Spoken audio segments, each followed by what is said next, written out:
Soy el profesor Alejandro Velarde Lara, del sexto grado, Escuela Primaria Profesor Arnulfo Islas. Aprendizaje esperado. Identifica las formas de responder más adecuadas en función del tipo de información que se solicita. La lectura es un elemento fundamental en el día a día. Para comenzar esta sesión, es hora de leer el siguiente texto histórico. Una vez que lo hayas hecho, contesta las siguientes preguntas. El 5 de mayo es una de las fechas más importantes en la historia de México, pues fue un día como este, pero del año 1862, cuando el ejército mexicano, comandado por el general Ignacio Zaragoza, derrotó en la famosa batalla de Puebla al ejército francés. Las tropas francesas invadieron México en respuesta a la decisión del presidente Benito Juárez de declarar una moratoria de 2 años para el pago de la deuda que se tenía con el país galo, debido a las difíciles circunstancias económicas del país. Sin embargo, las verdaderas intenciones de Napoleón III y su armada francesa escondían un plan para instaurar una monarquía en México con ayuda de los conservadores mexicanos. La batalla de Puebla, según las fuentes históricas que dan testimonio de la heroica batalla, fue a través de un telegrama como el general Zaragoza le dio la noticia al presidente Juárez sobre la victoria lograda. Al final de la comunicación entre ambos personajes se desprendió un informe de combate, en el que el general Ignacio Zaragoza pronunció la que sería una de las frases más significativas y recordadas de la batalla de Puebla.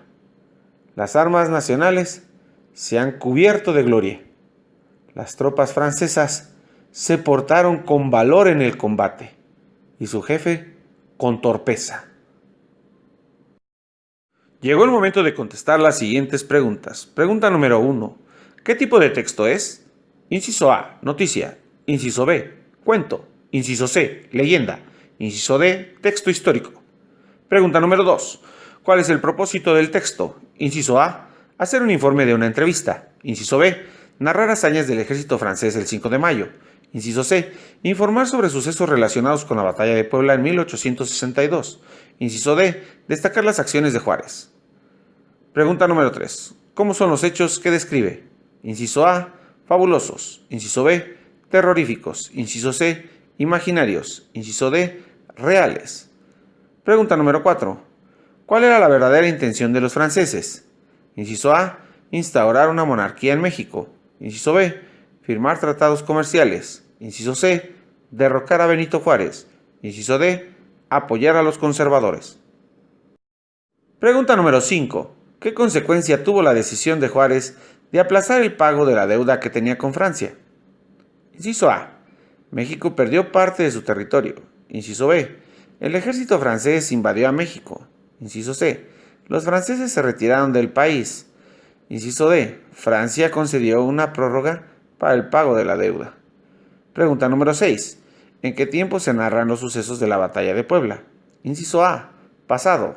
Inciso B. Futuro. Inciso C. Infinitivo. Inciso D. Presente. Pregunta número 7. ¿Cuáles palabras subrayadas en el texto son nexos temporales? Inciso A. Sin embargo. Entre ambos. Inciso B. Con, para, por. Inciso C. Al final, cuando. Inciso D. En, a, qué. Pregunta número 8. ¿Qué función tienen las comillas que están en el párrafo 5?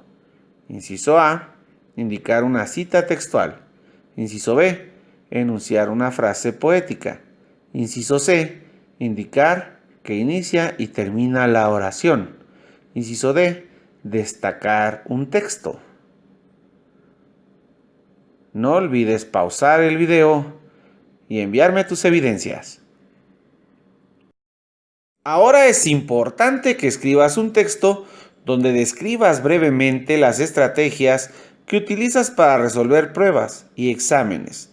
Para ello puedes guiarte con las siguientes preguntas. ¿Cómo te preparas para un examen escrito? ¿Cómo resumes la información para estudiar? ¿Elaboras cuestionarios? ¿Cómo vas respondiendo las preguntas? ¿Cuáles respondes primero y cuáles después?